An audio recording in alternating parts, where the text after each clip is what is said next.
Clash of Minds mempersembahkan Walter Fight,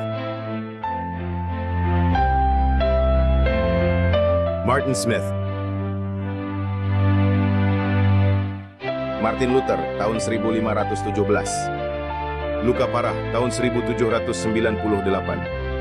kebangunan besar rohani tahun 1844, ensiklikal Rerum Novarum tahun 1891, Konsili Vatikan II tahun 1962, ensiklikal Laudato Si Perawatan Rumah Kita Bersama tahun 2015, pandemi COVID-19 tahun 2019, pemilihan Presiden Amerika Serikat tahun 2020, perang Rusia melawan Ukraina tahun 2022, perang Israel melawan Hamas tahun 2023, pemilihan Presiden Amerika Serikat Trump versus Harris tahun 2024. WhatsApp Prof 231. Kejutan yang luar biasa, apakah kita siap? Hari Minggu sudah dekat. Halo dan selamat datang di episode WhatsApp Prof. Hai Martin, mengapa kita duduk di meja bundar? Ada sedikit masalah teknis pada layar kita, mungkin beberapa orang mengambilnya.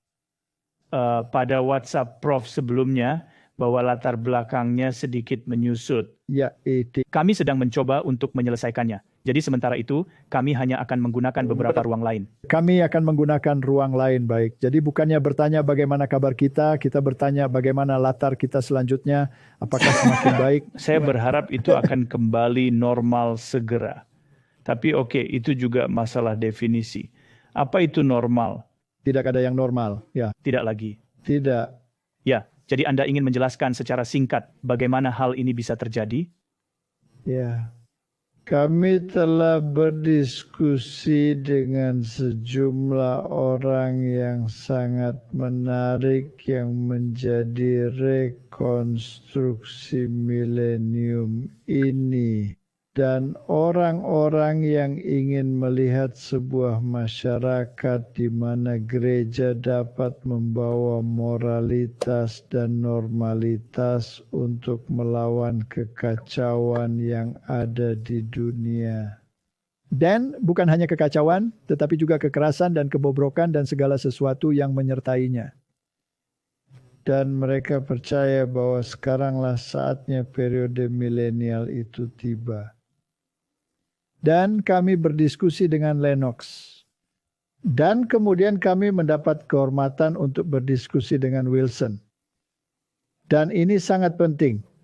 Dan orang-orang cenderung salah paham tentang apa yang kami lakukan, mengapa kami melakukannya. Mengeluh tentang mengapa Anda memberinya begitu banyak waktu tayang. Platform dan ini dan itu dan yang lainnya. Masalah yang dipertaruhkan adalah di mana posisi kita dalam arus waktu. Dan urgensi bahwa dunia penginjilan harus memperbaiki situasi di dunia dan ketakutan bahwa jendela kesempatan untuk memperbaikinya tampaknya semakin memudar, dan jika Anda tidak bertindak sekarang, maka masalahnya akan menjadi lebih besar dan memburuk dan lain-lain. Jadi bertindaklah cepat saat ada kesempatan. Dan idenya bukanlah untuk memberikan platform. Idenya adalah untuk menunjukkan apa pola berpikir yang kita hadapi. Anda tahu, sudah berapa tahun kita membicarakan hal ini? Bertahun-tahun. Dan berkali-kali orang akan mengatakan, Anda tahu, tapi itu bukan bahaya karena ada kelompok yang sangat kecil. Ya. Mereka tidak memiliki pengaruh apapun. Tapi kemudian kami menunjukkan dari waktu ke waktu bagaimana pola pikir itu dan bagaimana pola pikir itu telah dimasukkan ke dalam sistem politik dunia. Bagaimana di Amerika Serikat para penggerak dan pengguncang orang-orang top baik di Kongres atau dimanapun dalam pemerintahan memiliki pola pikir itu. Ya. Dan Mahkamah Agung sebagian besar dijalankan oleh Katolik Roma. Dan orang-orang yang bertanggung jawab atas militer dan polisi rahasia dan FBI dan CIA dan semua ini Mereka sekarang menjadi kelompok yang memiliki kohesi tertentu dalam hal pola berpikir ini. Kemudian aspek agama dibawa ke Gedung Putih. Meskipun banyak yang mengeluh bahwa hal itu bertentangan dengan konstitusi, namun hal itu tetap dilakukan. Dan pola pikir evangelis memiliki dampak yang belum pernah terjadi sebelumnya. Dan sekarang Anda memiliki pemerintahan yang mendukung dari prinsip-prinsip Kristen yang ditegakkan. Atau setidaknya dibawa ke dalam masyarakat arus utama dengan dukungan negara. Dan inilah kesempatannya. Dan isu yang kita diskusikan adalah, baiklah sekarang bagaimana jika kita mendapatkan masyarakat? Bagaimana jika masyarakat itu diterapkan? Maka jelas akan ada juga menurut dokumen 2025 dan lain-lain agenda konservatif. Akan ada undang-undang mengenai hari istirahat. Jadi kami mendiskusikan masalah ini. Dan ya, masyarakat sedang berantakan. Tapi bisakah Anda membuat undang-undang moralitas? Itulah intinya. Kami sebutkan di sana dan kami akan mengatakannya lagi. Setiap kali moralitas diundangkan, darah akan mengalir. Benar. Dan kami menunjuk pada sejarah. Dan kami menunjuk pada semua fakta-fakta ini. Dan pola pikirnya adalah kami telah belajar dari sejarah. Kami tidak akan mengulangi kesalahan. Namun ketika Anda mendorong masalah mengenai Sabat Minggu, bisakah dua orang berjalan bersama kecuali mereka setuju? Masalahnya adalah tidak.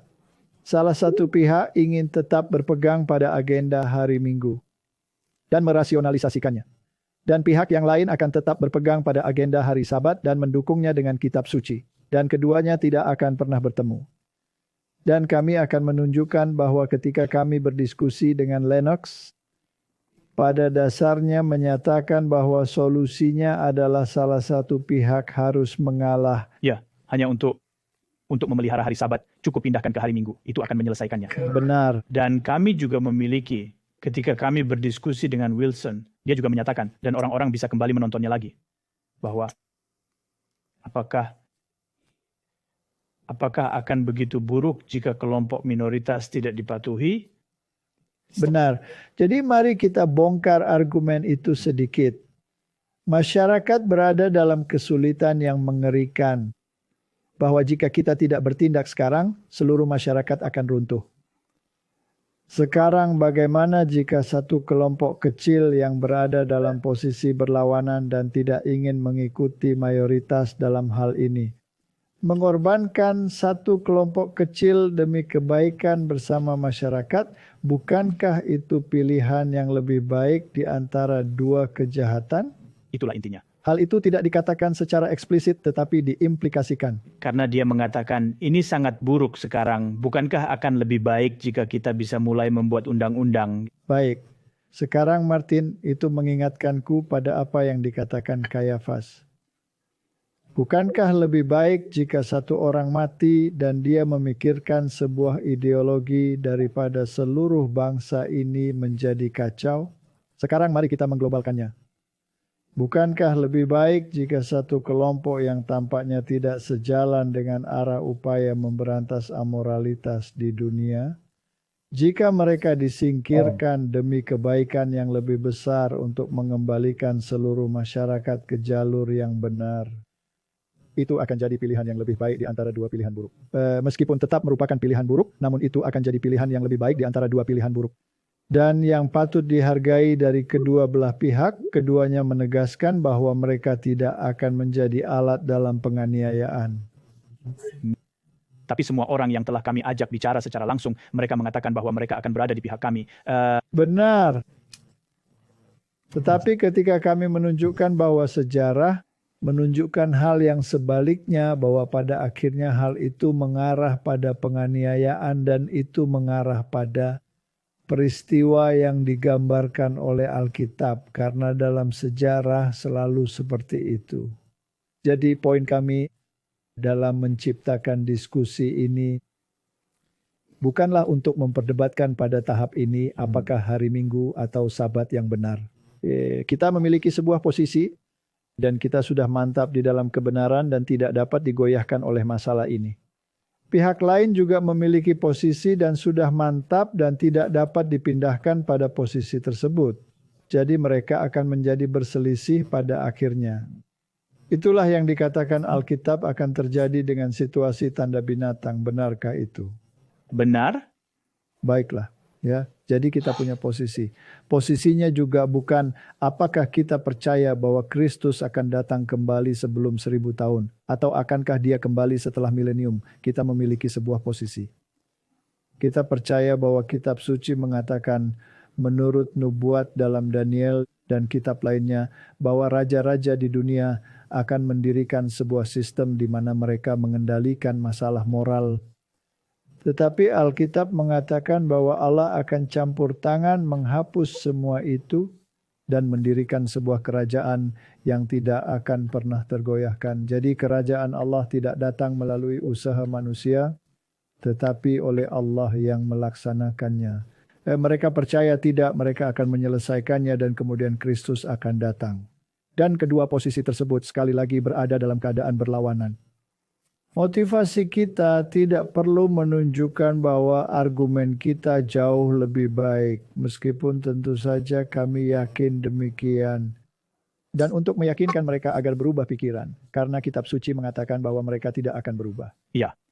Oleh karena itu, apa posisi kita? Posisi kita adalah bersiap-siap. Bersiap-siap. Karena kita berada di ambang pintu peristiwa-peristiwa ini. Dan orang-orang yang mengklaim tidak, kita akan menundanya untuk waktu yang lama. Seperti yang mereka sendiri katakan dalam wawancara mereka, 100 tahun, 200 tahun, 250 tahun, setidaknya sampai hal-hal ini membuahkan hasil. Kami katakan tidak, hal ini dapat terjadi dengan segera, ini akan menjadi kejutan yang luar biasa. Dan oleh karena itu pertanyaannya adalah, apakah kita siap? Dan mari kita uraikan dengan jelas. Jika mereka percaya bahwa mereka hanya memiliki jendela kesempatan yang singkat, yang sekarang tersedia karena ada pemerintahan yang bersedia bertindak berani dalam hal ini. Nah, Martin, administrasi itu akan dinilai kembali pada tahun 2028. Ya. Oleh karena itu, jendela kesempatan, jika mereka ingin menggunakan kesempatan ini, adalah sekarang. Antara sekarang, yaitu pertengahan tahun 2025 hingga 2028. Itu adalah jendela yang sangat singkat. Kami telah melakukan banyak diskusi di masa lalu mengenai apa tanda-tanda zaman, apa yang dikatakan dunia esoterik, apa yang dikatakan oleh kronologi Alkitab. Dan kita telah mengalami kesulitan karenanya. Dan kita tidak pernah menetapkan tanggal. Kita berbicara tentang peristiwa. Dan kami selalu mengatakan, Kristus dapat memperpanjang waktu, atau dia dapat mempersingkat waktu. Itu bukan untuk kita putuskan. Tetapi faktanya adalah, kami mengatakan bahwa peristiwa itu dapat terjadi dalam waktu yang sangat singkat. Sekarang jika mereka harus berusaha untuk mengimplementasikannya sebelum kesempatan itu hilang, maka saya percaya bahwa itu mungkin. Mari kita perjelas. Ini adalah mungkin bahwa peristiwa-peristiwa yang digambarkan di dalam Alkitab sebenarnya dapat mulai dilaksanakan dalam waktu dekat, waktu yang singkat, dan bahwa peristiwa-peristiwa ini karena kerangka waktu dapat menjadi sangat cepat dan datang sebagai kejutan yang luar biasa. Dan saya percaya, seperti yang telah kita nyatakan berkali-kali di masa lalu, bahwa Tuhan memberi kita latihan. Ya. Bukankah itu menjadi kejutan yang luar biasa ketika kita mengalami pandemi atau apapun sebutannya? Ya, bukankah itu merupakan kejutan yang luar biasa? Dan bukankah dunia berubah dari satu hari ke hari berikutnya? Sangat banyak. Tidak pernah kembali, tidak akan kembali. Kenormalan kita hari ini tidak seperti 5 tahun yang lalu. Tidak, ini adalah normal yang baru. Normal yang baru. Dan mereka menyatakan demikian. Jadi mari kita lihat beberapa masalah ini dan membongkarnya sedikit. menempatkannya ke dalam perspektif dengan beberapa video dan kutipan. Dan tujuannya sekali lagi adalah untuk mengatakan kejutan yang luar biasa. Jika kita mengetahui kitab suci, haruskah itu menjadi kejutan yang luar biasa?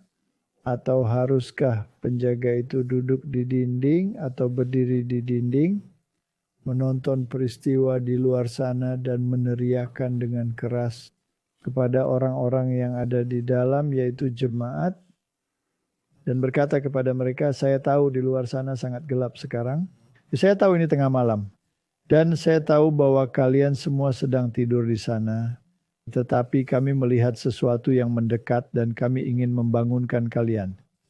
Karena suara dengkuran kalian sangat keras saat ini sehingga bisa membangunkan beruang. Bisakah kalian bangun? Dan bersiaplah. Itulah tujuan dari apa yang kita lakukan. Mari kita berdoa. Mari berdoa. Bapa Surgawi, kami memiliki hak istimewa untuk melihat hal-hal ini terjadi di depan mata kita. Kami memiliki hak istimewa untuk hidup di masa yang kami jalani. Tapi tanpa Engkau, semua itu tak akan berarti apa-apa. Jadi kami mohon agar Engkau mencerahkan pikiran kami. Bantulah kami untuk menyatukan ini dan membantu pemirsa dan semua orang yang menonton dan mendengarkan ini untuk menerimanya. Sehingga kami dapat memperingatkan dunia. Dalam nama Yesus, amin. Amin. Martin, ada pertanyaan untuk dibangunkan dan siap. Bahkan jika itu tidak terjadi, apakah itu lebih buruk atau lebih baik daripada tetap tertidur dan dikejutkan dengan kejutan yang luar biasa? Tentu saja, itu lebih baik. Ini seperti, bukankah ini adalah sebuah argumen bahwa seseorang memiliki waktu dan berkata, saya lebih baik tidak hidup seperti itu. Saya lebih baik hidup seolah-olah Tuhan itu ada dan ternyata tidak ada daripada hidup seolah-olah Tuhan itu tidak ada. Dan kemudian mengetahui bahwa Tuhan itu ada. Ya, itu poin yang bagus. Dan argumen yang dimiliki orang-orang adalah, bagaimana Anda bisa mengajak semua negara ini bergabung? Mereka semua secara ideologis berada di tempat yang berbeda, bukan? Oke. Itu tidak akan pernah terjadi. Nah, bagaimana Anda mengajak semua negara bergabung dalam satu malam di tengah pandemi? Itulah tujuanmu. Jika Anda memiliki pertanyaan dan jika Anda masih ragu, yang seharusnya menunjukkan kepada Anda.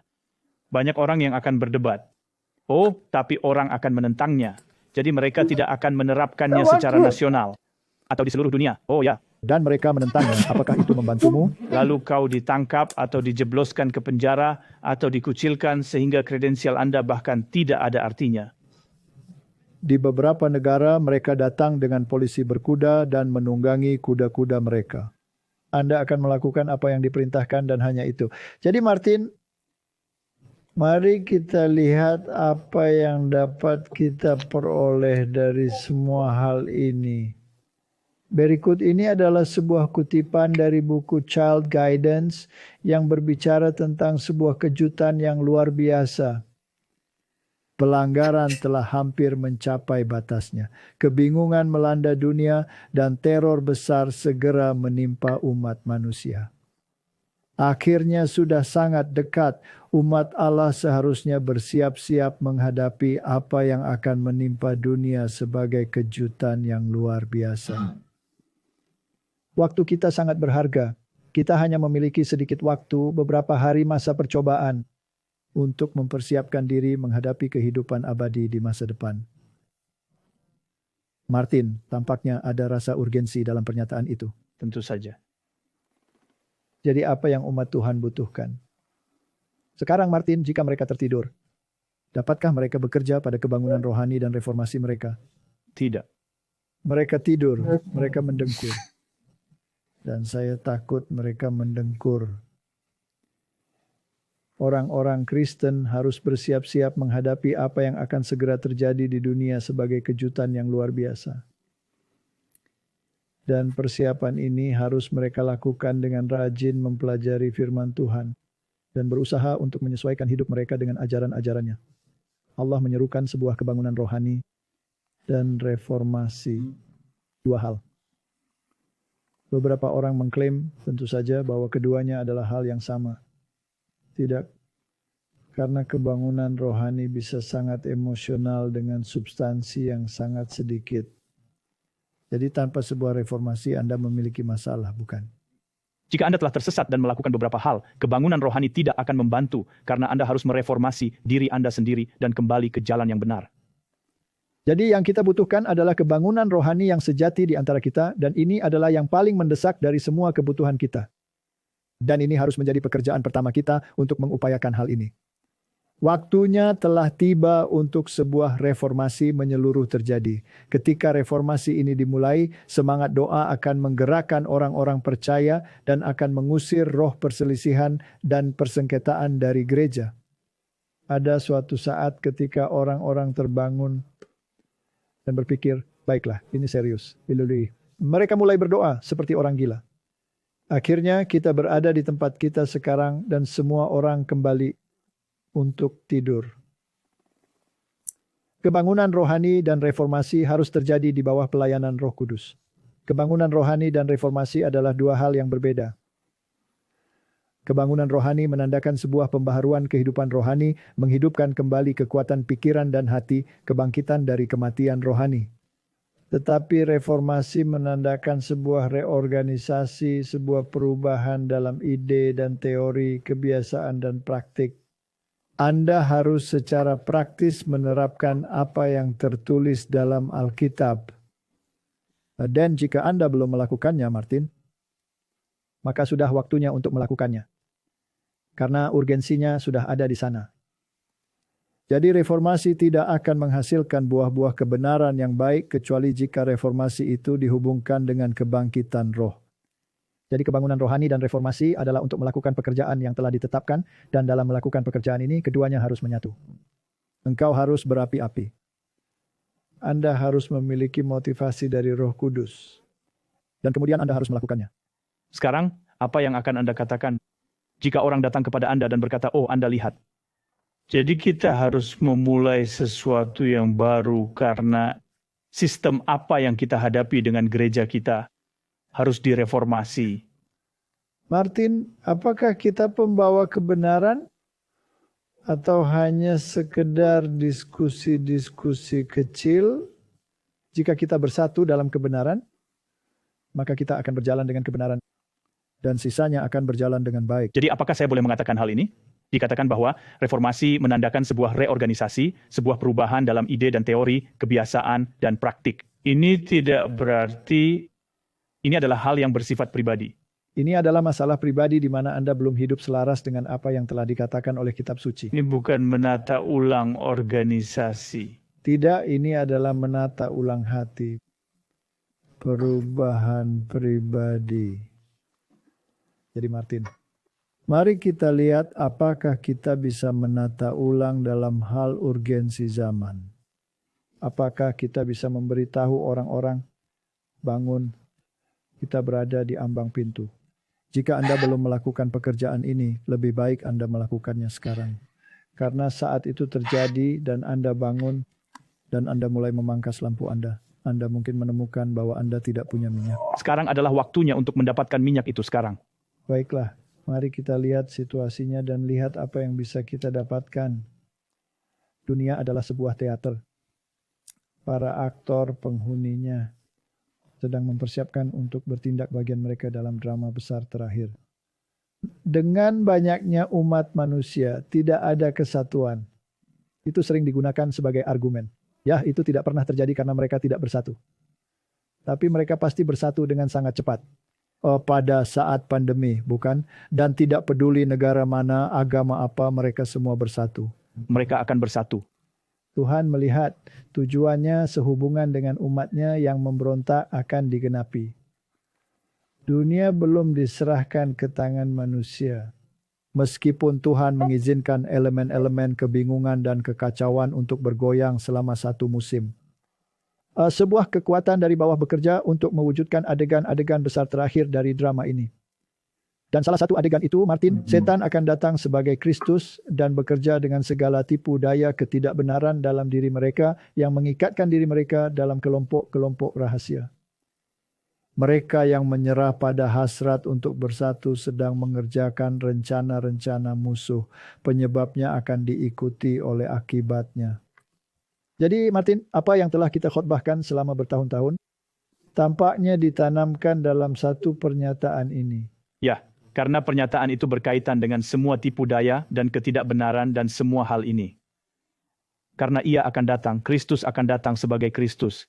Ada bagian yang saya percaya kita juga dapat mengatakan ketika kita berdiskusi dengan orang-orang ini, mereka juga datang sebagai pembela Kristus. Benar. Tapi mereka itu bukan hal yang benar untuk dilakukan. Dan Anda tahu mereka mungkin memiliki penampilan moralitas dan mereka mungkin milik masyarakat rahasia.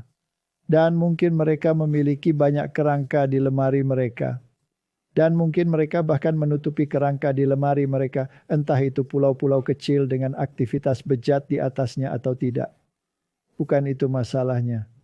Bagaimana kecenderungan dalam hal penerapan nilai-nilai moral yang didukung oleh gereja? Dan saya bahkan tidak mengatakan bahwa gereja-gereja yang menerapkannya selalu berada di pihak yang benar dalam isu moral tersebut. Jadi Martin, inilah sesuatu yang mungkin katakanlah bukan sumber yang paling kredibel di dunia, tapi itu menarik.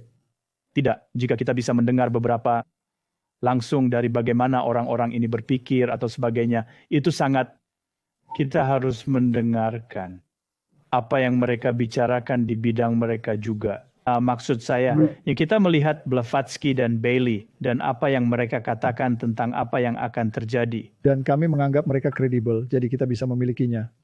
Jadi inilah mantan pemimpin gereja setan dan dia ingin mengekspos agenda setan untuk tahun 2025 sampai 2027. Nah, tanggal-tanggal itu tentu saja sangat menarik karena kita memiliki agenda 2025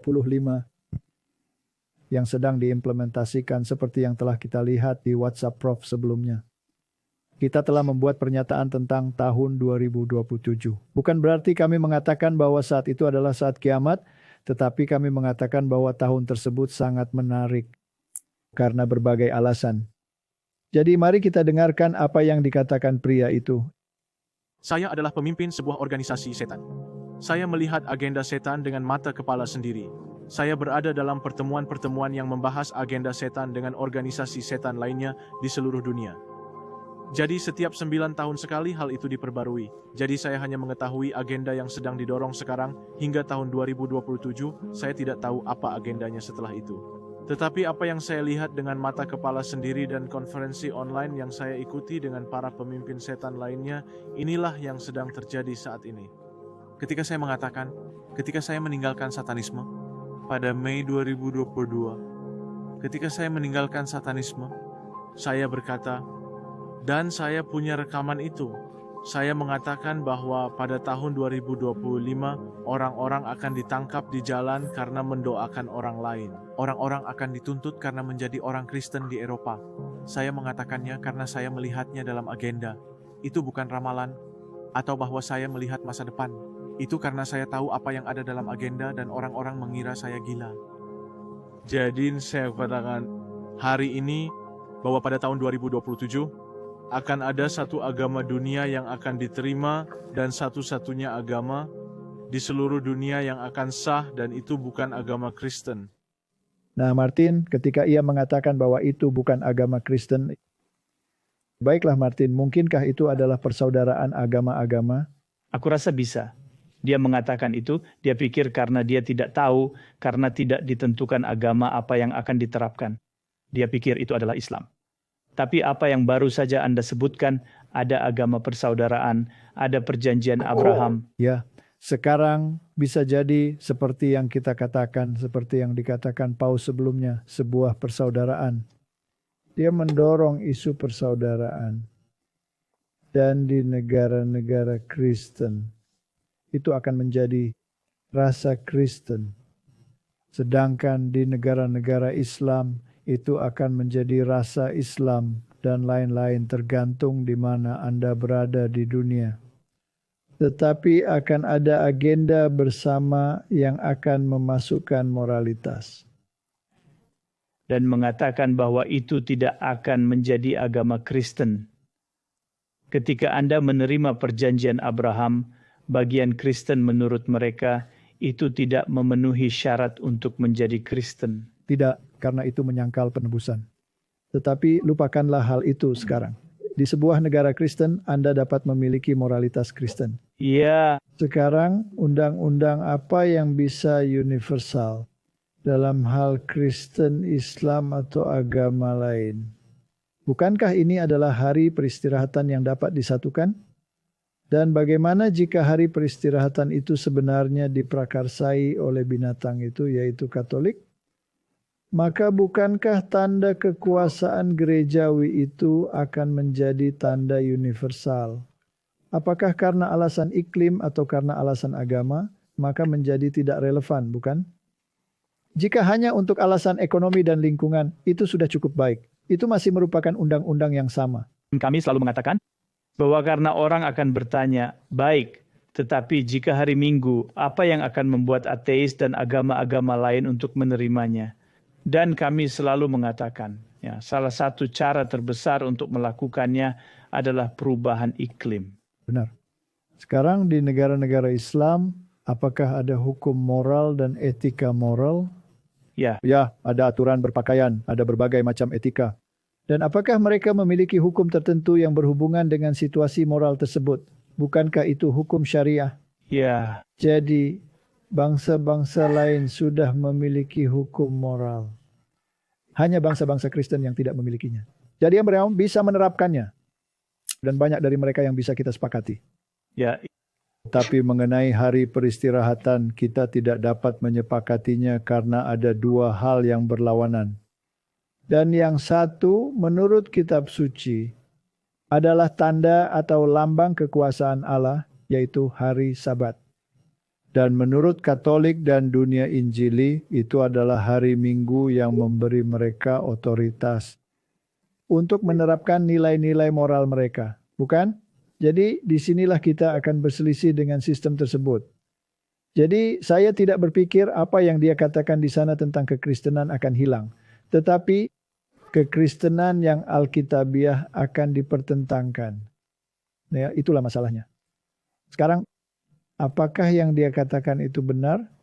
Apakah orang-orang ditangkap karena berdoa untuk orang lain? Atau bahkan dalam pikiran mereka berdoa? Atau membahas isu-isu seperti aborsi atau apapun? Dan jawabannya jelas ya. Jadi tunjukkan beberapa video, Martin. Jadi setahu saya mengutip Alkitab, mengkhotbahkan iman saya. Dan saya dilecehkan oleh polisi sekarang. Saya tidak melakukan sesuatu yang ilegal. Ketika Anda berbicara di depan kamera tentang dilecehkan oleh polisi, Anda tidak dilecehkan oleh polisi. Kami baru saja menerima banyak telepon yang masuk. Jadi pada dasarnya siapapun bisa berbohong tentang seseorang dan mengatakan bahwa mereka mengganggu. Dan oleh karena itu saya harus dihentikan karena ada orang yang melaporkan. Harus terlihat untuk menyelidikinya. Saat ini kami tidak menghentikan Anda, hanya saja kami menerima banyak sekali telepon sehingga kami harus datang dan berbicara dengan Anda.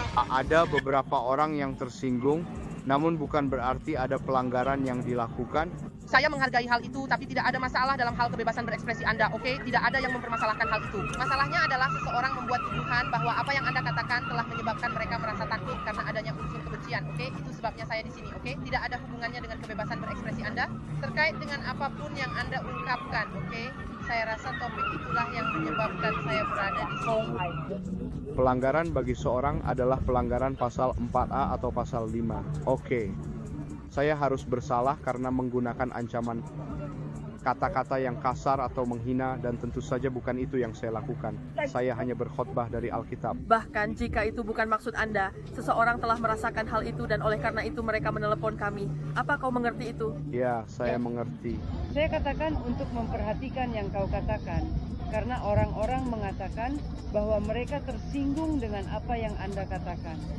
Sekarang, jika kita mendapat keluhan bahwa seseorang tersinggung, maka kita punya alasan untuk menangkapmu. Di bawah hukum apa? Di bawah hukum Skotlandia. Hukum apa? Hukum apa? Siapa yang menyinggung di sana? Ada yang tersinggung. Ini bukan ujaran kebencian. Seseorang merasa tersinggung. Seseorang merasa tersinggung. Alkitab itu menyinggung dan saya memiliki kebebasan beragama yang menjadi hak saya yang dibeli oleh kerajaan. Alkitab yang sama yang ditempatkan di tangan raja kita dan saat penobatannya. Saya memiliki hak untuk menyebarkan Alkitab. Jangan berkhotbah padaku, karena saya hanya mencoba melakukan pekerjaanku. Nah, Martin, faktanya adalah bahwa mereka mengklaim bahwa jika seseorang tersinggung, maka Anda bisa ditangkap, bukan? Martin, jika Anda mengkhotbahkan bahwa suatu sistem agama tertentu adalah antikristus, bukankah beberapa orang akan tersinggung? Sekitar lebih dari 1 miliar setidaknya, dan beberapa orang lainnya juga. Tidak sebesar itu, hanya lebih dari 1 miliar. Tepat sekali. Jadi itu hanya untuk saya, itu menarik untuk melihat bahwa mereka mengatakan kita tidak membantah bahwa Anda punya kebebasan berbicara dan Anda bisa, tetapi selama Anda menyinggung seseorang, Anda tidak memilikinya lagi. Benar.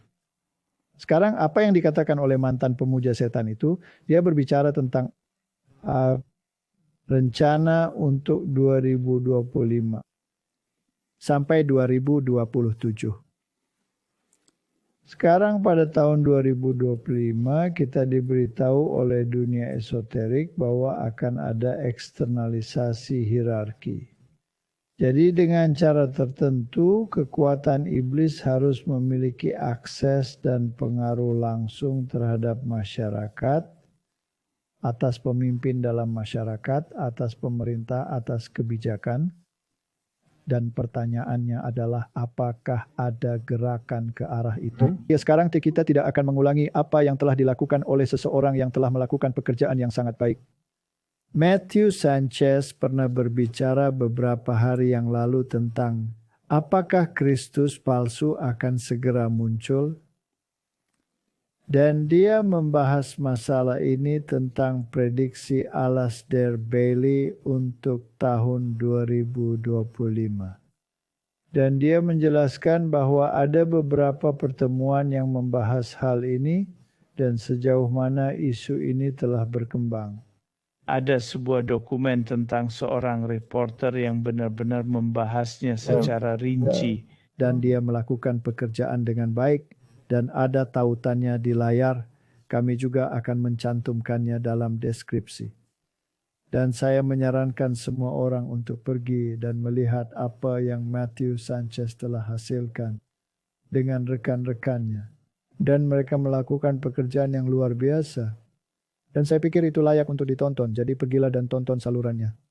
Dan lihat apa yang dia katakan tentang masalah ini. Faktanya adalah bahwa apa yang dikatakan Alasdair Bailey bertahun-tahun yang lalu sebenarnya datang untuk membuahkan hasil di masa yang kita jalani saat ini. Dan kemudian tentu saja kita juga memiliki manifestasi besar-besaran dari UFO dan hubungan dengan alien dan ini dan itu. Dan berita-berita penuh dengan hal itu saat ini. Yang terakhir yang saya lihat adalah apa itu? Objek. Bukan, itu bukan objek. Itu adalah cahaya yang mereka lihat dengan teleskop. Sekarang mereka percaya bahwa ia mendekat, itu tidak mungkin komet. Benar. Profesor di universitas ini menyatakan bahwa itu adalah pesawat ruang angkasa. Seseorang mencoba untuk melakukan kontak. Ya.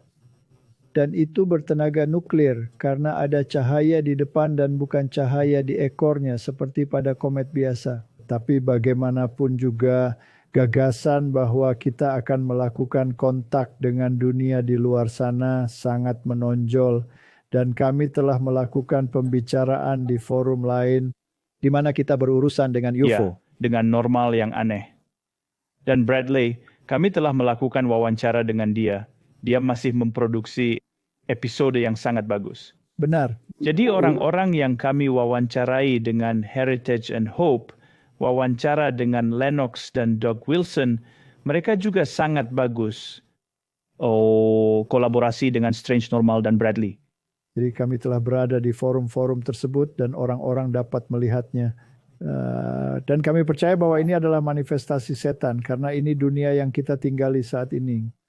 Dunia ini adalah tempat di mana pertanyaan dosa akan ditangani. Dan kita tahu siapa yang ada di sini. Kita memiliki dunia iblis. Dan kita memiliki dunia manusia di bawah sini. Dan yang satu akan memanifestasikan dirinya, dengan kata lain, mengambil bagian aktif dalam berbagai peristiwa. Ya, sedangkan sebelumnya, ia berada di belakang layar dalam perkumpulan rahasia dan organisasi setan dan ritual dan memanggil setan dan sebagainya dan sebagainya. Entah itu terjadi dalam pengaturan gereja, yang disebut pengaturan gereja, atau apakah itu terjadi dalam perkumpulan rahasia, tidak relevan pada saat ini. Tapi itu terjadi di balik layar dan itu rahasia. Sekarang itu akan menjadi arus utama, Ya, menjadi terbuka. Dan bukankah Hollywood telah mempropagandakan itu selama bertahun-tahun? astaga, mereka punya agenda. Benar. Jadi dia mengatakan itu akan mulai terwujud pada tahun 2025. Kita melihatnya pada tahun 2025. Tonton film dokumenter Matthew Sanchez dan tentukan apakah itu benar atau tidak. Tapi kita sedang berjalan seiring waktu.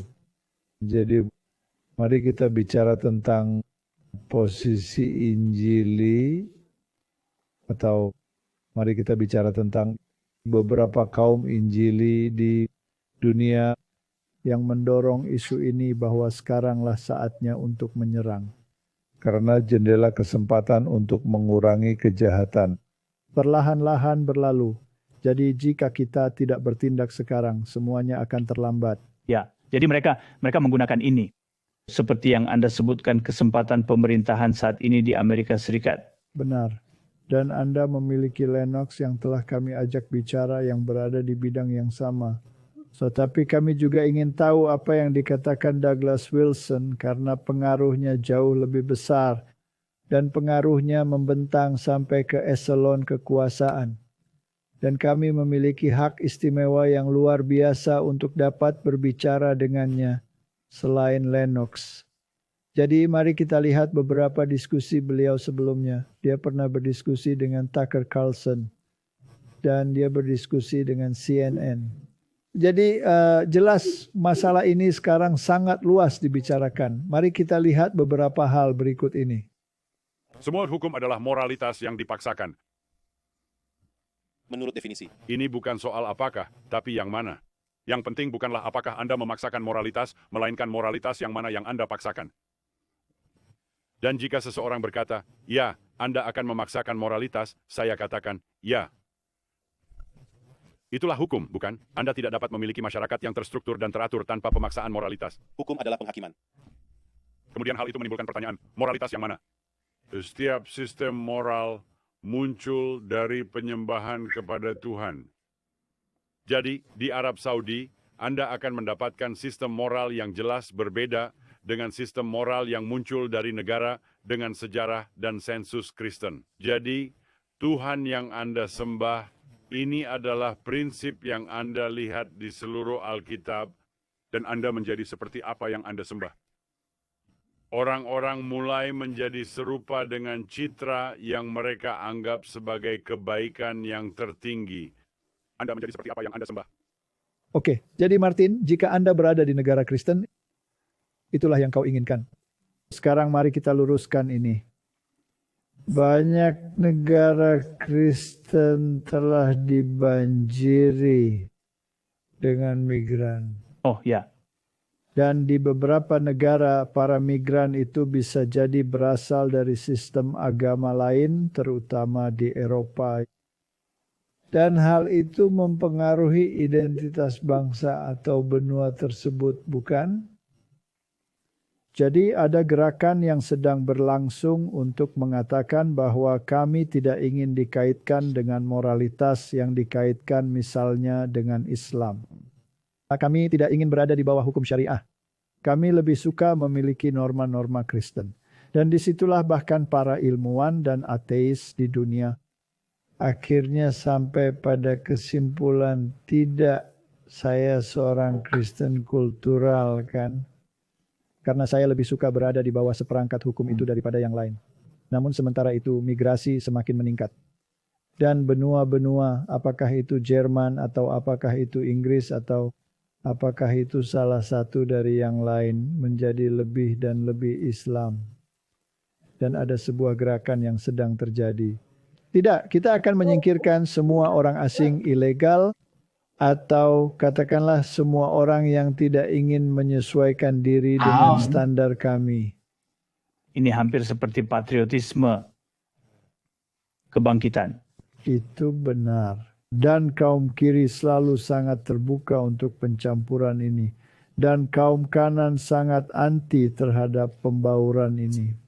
Yani kini apakah Anda berbicara tentang masalah di Prancis atau apakah Anda berbicara tentang masalah di Inggris atau Jerman? Ini adalah perpecahan yang besar. Dan saat ini yang memegang kendali adalah mereka yang berada di sisi liberal. Dan kami mengatakan bahwa pendulum akan mulai berayun. Pendulum itu berayun di Amerika Serikat. Dan Amerika Serikat akan memimpin. Pertanyaan, apakah Amerika Serikat mulai memimpin? Tentu saja. Apakah mereka mulai mengatakan tidak, kita perlu norma-norma Kristen? Trump? Ya, itu pasti. Apakah dia memperkenalkan sebuah sistem ke dalam Gedung Putih untuk melihat bahwa kekristenan tidak boleh lagi diinjak-injak? Ya. Baiklah. Apakah dia bertindak terhadap para migran? Dalam wawancara terakhir yang saya lihat, dia mengatakan dalam 90 hari terakhir, ya tidak ada satupun imigran ilegal yang melewati perbatasan. Ini menarik.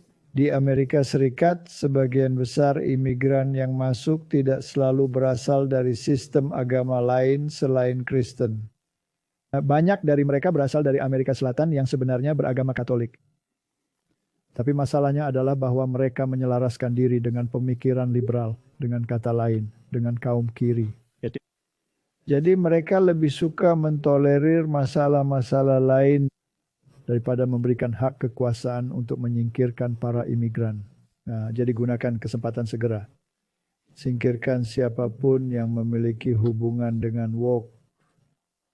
Jadi begitulah masalah raja dari utara, raja dari selatan. Dan di seluruh Eropa ini adalah masalah dua norma agama yang berbenturan. Oleh karena itu, mari kita kembali ke akar Kristen yang lama. Jadi kita harus melihat apakah ada gerakan ke arah itu. Sekarang seperti yang dikatakan Wilson, kami ingin menerapkan hukum.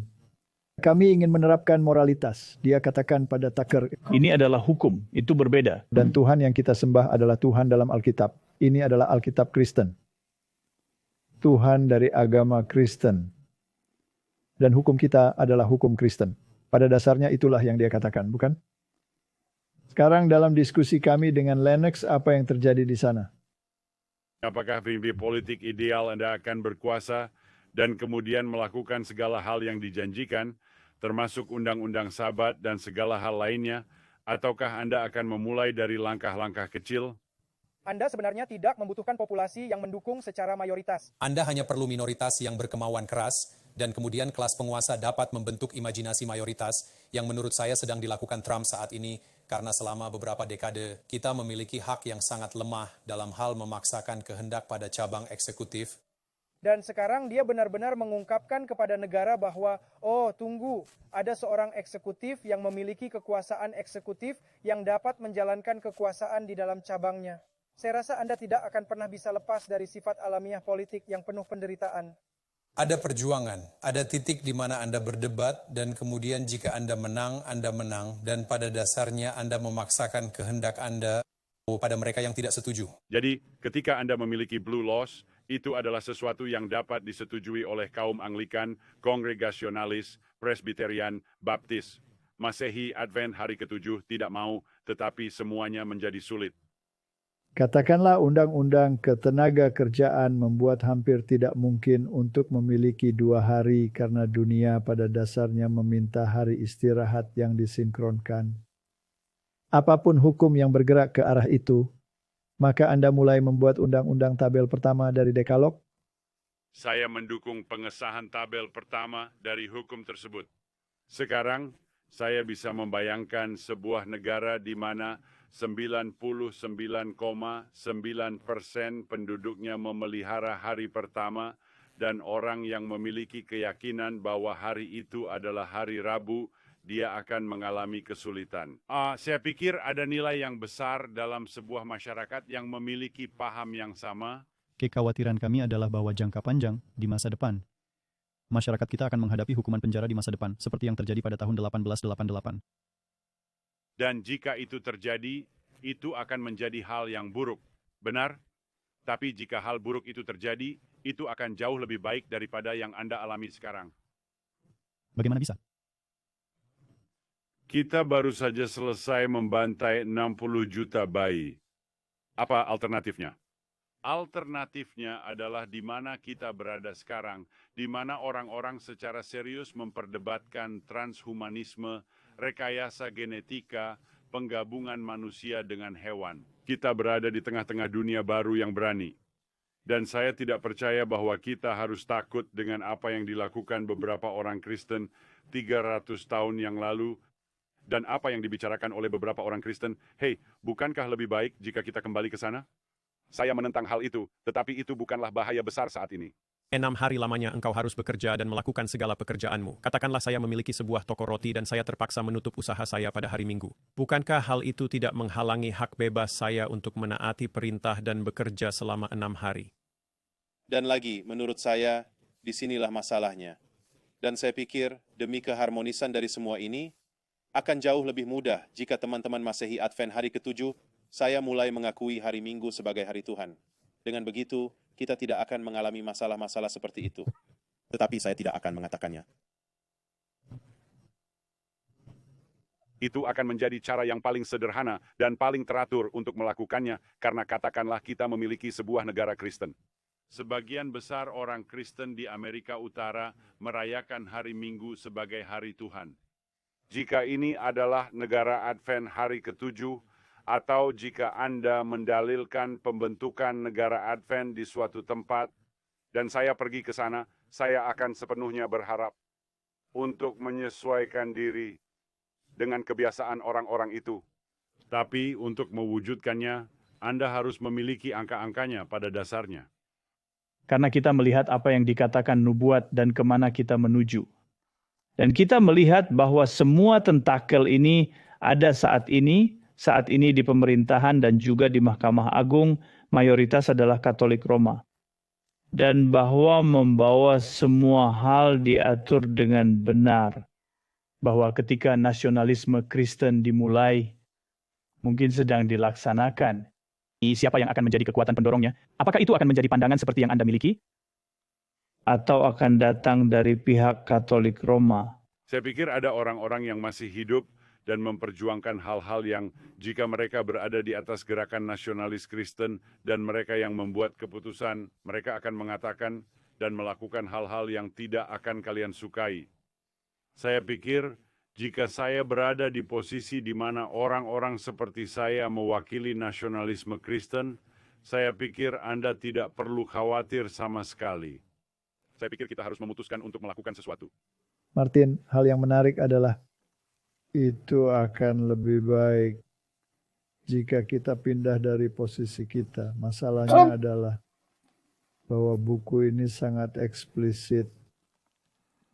Dan oleh karena itu, jika kita pindah, kita akan melanggar hati nurani kita dalam hal apa yang dikatakan buku ini tentang masalah ini, bukan?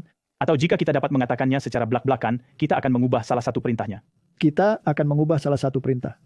Sekarang Katolik Roma tidak memiliki masalah dengan hal itu. Mereka mengubahnya. Mereka mengakui bahwa mereka mengubahnya. Dan mereka ingin memberlakukannya menurut katekismus dan ensiklik mereka. Karena Rerum Novarum, yang merupakan kepanjangan dari Paus saat ini, mengatakan bahwa itu adalah hukum yang harus dibuat oleh negara. Harus ada undang-undang. Dan ingatlah bahwa dalam diskusi kami dengan Doug Wilson, Pendeta Doug Wilson, dia mengatakan hal yang sama. Dia mengatakan hal yang sama. Sekarang keyakinannya juga adalah bahwa hal itu telah berpindah dari hari Sabat ke hari Minggu. Anda tentu ingat apa yang baru saja dikatakan oleh Lennox. Itu adalah pergeseran keseluruhan dalam kosmos. Ya, itu terjadi. Benar. Sekarang disinilah kita akan memiliki perbedaan pendapat. Dan itu menarik bagi saya bahwa pemikiran seperti yang kita katakan dalam pendahuluan adalah bahwa apa yang lebih buruk membiarkan seluruh dunia hancur berantakan. Atau memastikan demi persatuan bahwa kejahatan yang lebih kecil, dengan kata lain, visi tentang hal ini dihilangkan untuk menyelamatkan seluruh dunia. Dan dia juga berbicara tentang minoritas. Karena mayoritas akan mengikuti hukum hari Minggu.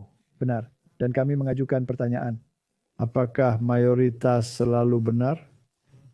Dan mereka menggunakan contoh, Alex menggunakannya dengan mengatakan bahwa ketika Yesus berada di bumi, apakah mayoritas benar? Minoritas, bukan? Benar. Jadi Martin, ini sangat menarik. Sekarang biarkan saya meluruskan ini. Ini bukan untuk menyerang orang-orang yang kami wawancarai. Saya rasa kami melakukan diskusi yang sangat sopan dengan mereka. Dan ya, mereka tidak akan seperti yang mereka klaim, tidak akan menganiaya siapapun dalam masalah itu.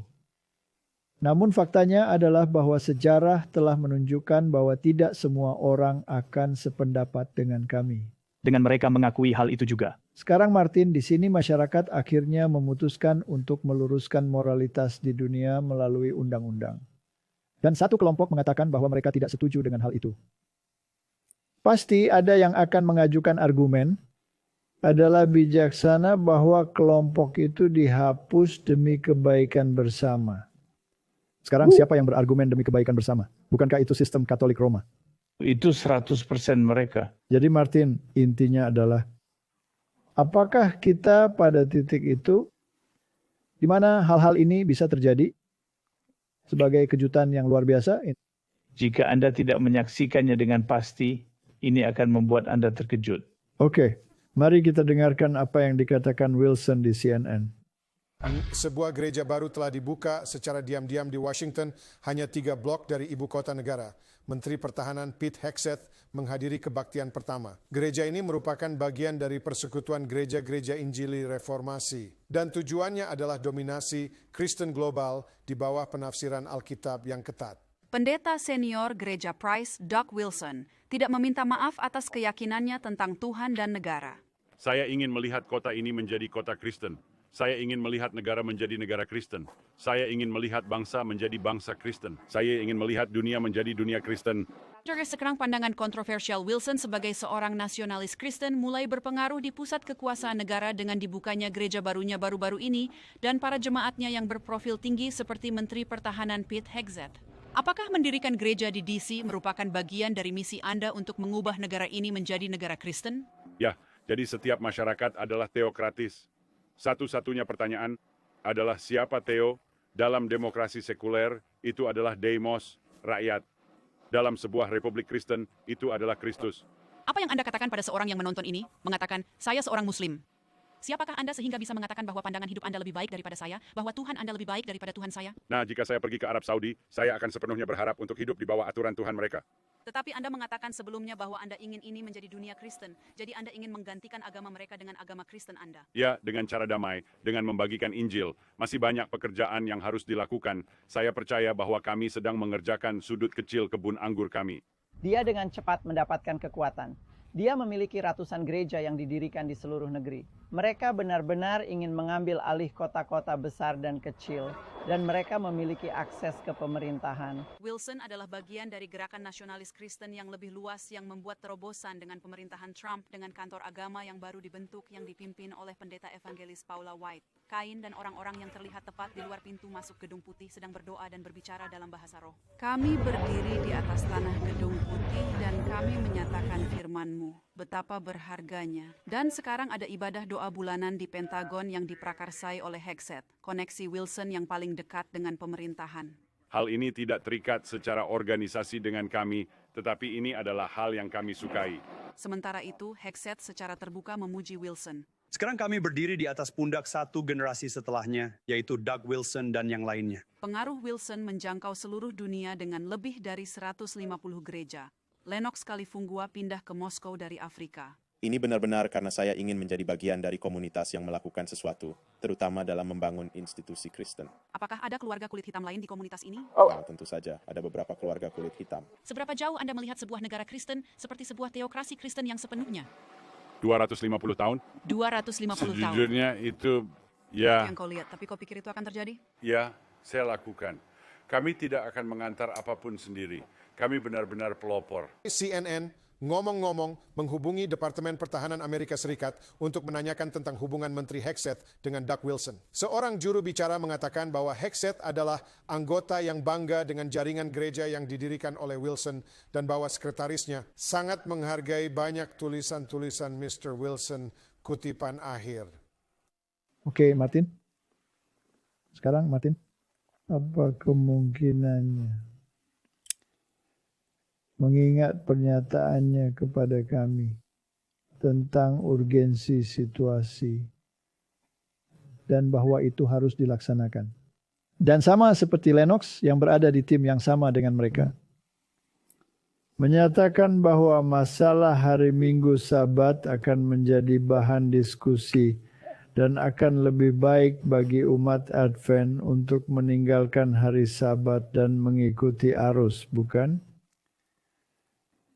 Apa kemungkinannya, Martin, bahwa dua pelayanan kecil seperti Heritage and Hope dan Clash of Minds harus memiliki hak istimewa yang luar biasa untuk dapat berbicara tatap muka dengan kedua entitas ini?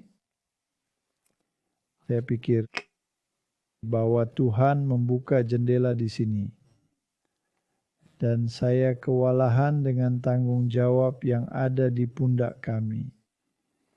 Saya tidak percaya dengan apa yang kami katakan dalam wawancara tersebut. Saya bahkan tidak percaya bahwa argumen terbaik yang bisa Anda berikan untuk posisi kami akan mempengaruhi apapun.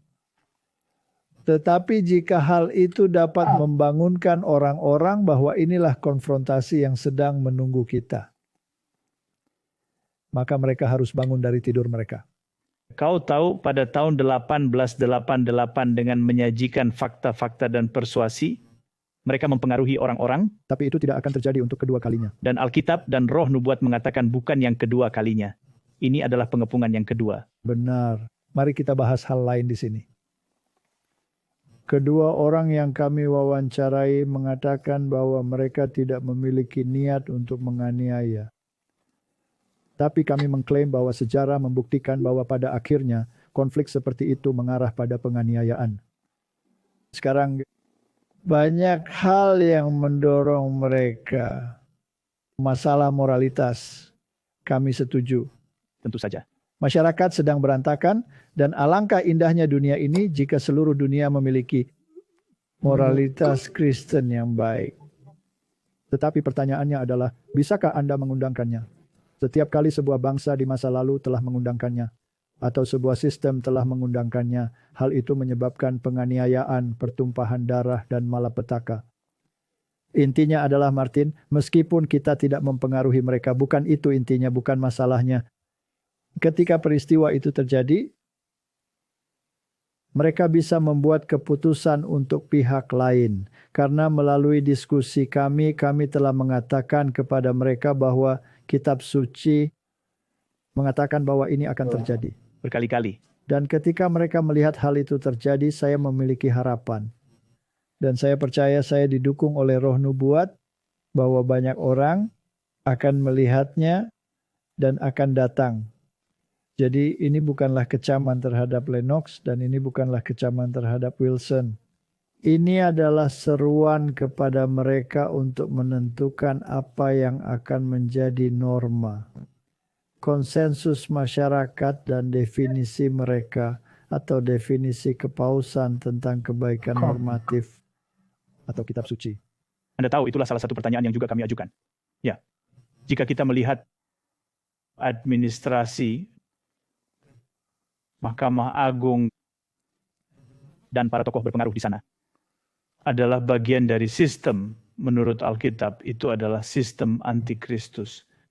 Martin, saya percaya Tuhan membukakan sebuah pintu. Saya percaya Tuhan memberi kita kesempatan untuk menyatakan sebuah kasus. Entah itu diterima atau tidak, bahwa tahap ini tidak relevan. Tapi saya percaya fakta bahwa hal itu terjadi.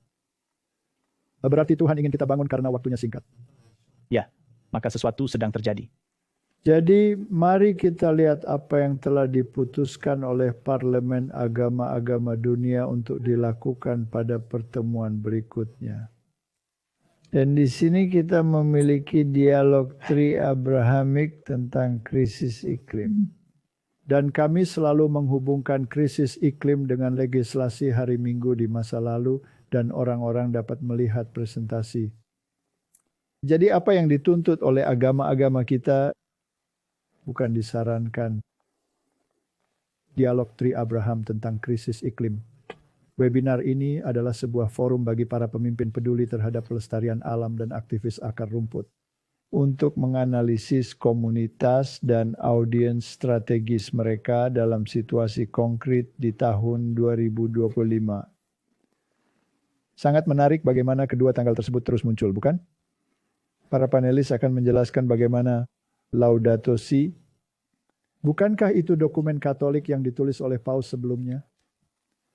Dan Al-Misa yang merupakan dokumen Islam tentang perubahan iklim. Dan teks-teks lain menetapkan dasar untuk tindakan efektif untuk iklim yang berbasis luas, penuh kasih, dan sesuai dengan skala krisis.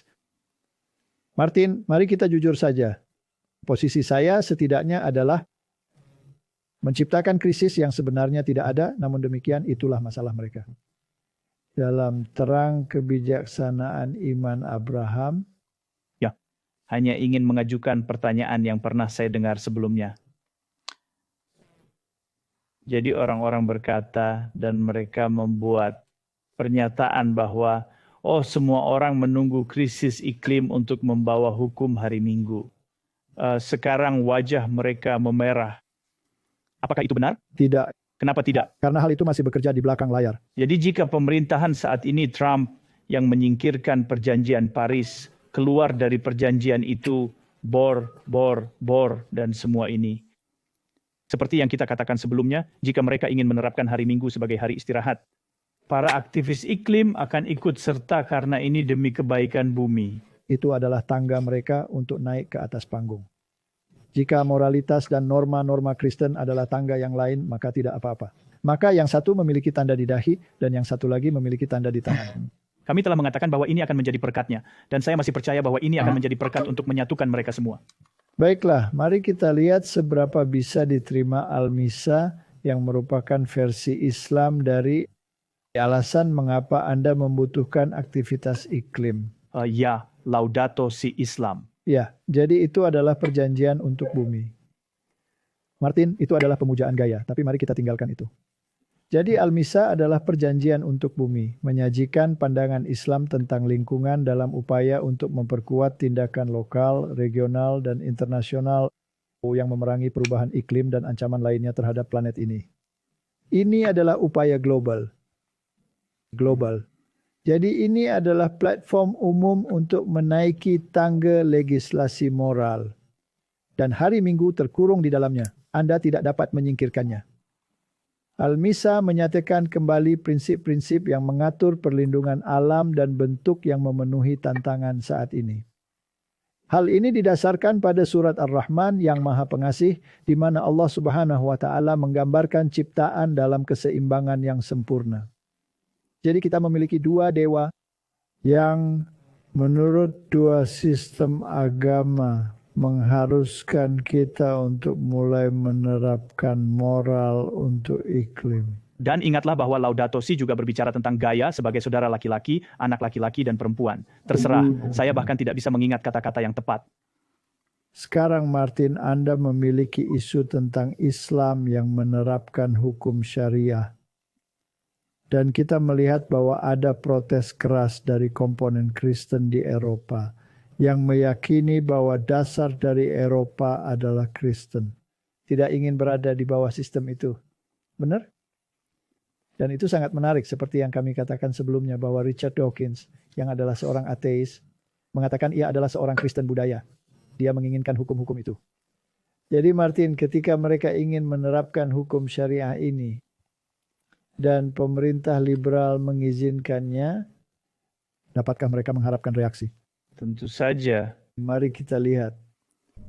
Hukum syariah kini berlaku di Austria. Sebuah pengadilan telah memutuskan sebuah keputusan yang dikecam secara luas oleh penduduk setempat. Dalam sebuah keputusan hukum yang penting, pengadilan memutuskan bahwa kontrak yang dibuat antara dua pengusaha yang menggunakan hukum syariah adalah sah di negara tersebut.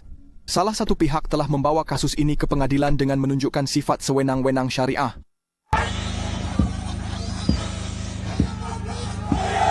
Seringkali menjadi sasaran interpretasi yang sangat berbeda oleh para ahli dan pelanggaran mendasar terhadap hukum Austria dan prinsip-prinsipnya. Namun, pengadilan menolak argumen tersebut dan secara eksplisit menyatakan bahwa perjanjian syariah tidak bertentangan dengan nilai-nilai Austria. Keputusan tersebut memicu kemarahan pemerintah konservatif. Claudia Plachon, Menteri Eropa, Integrasi dan Keluarga mengatakan, syariah tidak ada hubungannya dengan Austria dan prinsip-prinsip konstitusi kita. Ini adalah perubahan terbaru dalam hubungan Austria yang tidak menentu dengan Islam politik. Negara ini merupakan negara pertama di Eropa yang mengakui agama Islam dengan hukum Islam tahun 1912. Namun, perubahan pada undang-undang yang melarang pendanaan asing untuk masjid menimbulkan reaksi keras dari umat Islam yang mengatakan bahwa negara menyebarkan ketidakpercayaan terhadap mereka. Pada tahun 2017, negara ini melarang burka. Inggris mengalami peningkatan keprihatinan atas peran pengadilan syariah dalam masyarakatnya. Mohammed adalah nama bayi paling populer di Inggris selama 2 tahun berturut-turut. Saya ingin mengucapkan selamat kepada Mohammed karena telah melakukan hal yang luar biasa. Ini adalah kemenangan beruntun bagi Mohammed. Ada peningkatan 23% dalam jumlah bayi Mohammed dalam 1 tahun terakhir. Ngomong-ngomong, nama Kir sudah tidak ada lagi. Oke, Martin, mengapa kita menunjukkan semua ini? Kami menunjukkan bahwa dunia akan terpecah menjadi konfederasi moral, baik dikendalikan oleh Islam atau Kristen.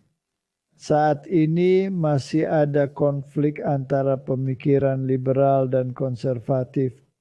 Tetapi reaksi menjadi begitu besar sehingga ada pergeseran ke sisi konservatif. Dan pendulumnya. Jadi, sebelumnya pendulum berayun ke sisi yang berlawanan selama pemerintahan Biden. Kami mengatakan bahwa itu sebenarnya lebih banyak bergerak di Eropa pada tahap itu dan kemudian bergerak ke Amerika Serikat.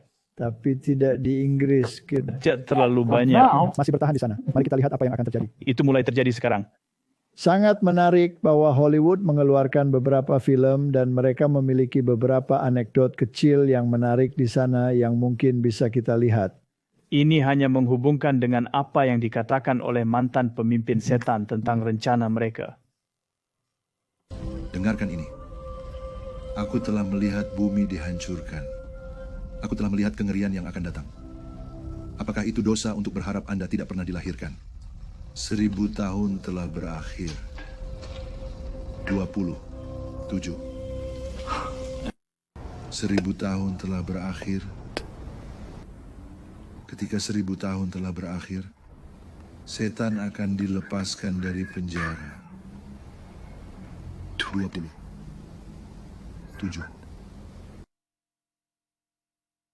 Aku bukan orang jahat. Bagaimana dengan akhir zaman? Anggap saja sebagai awal yang baru. Sebuah perubahan manajemen.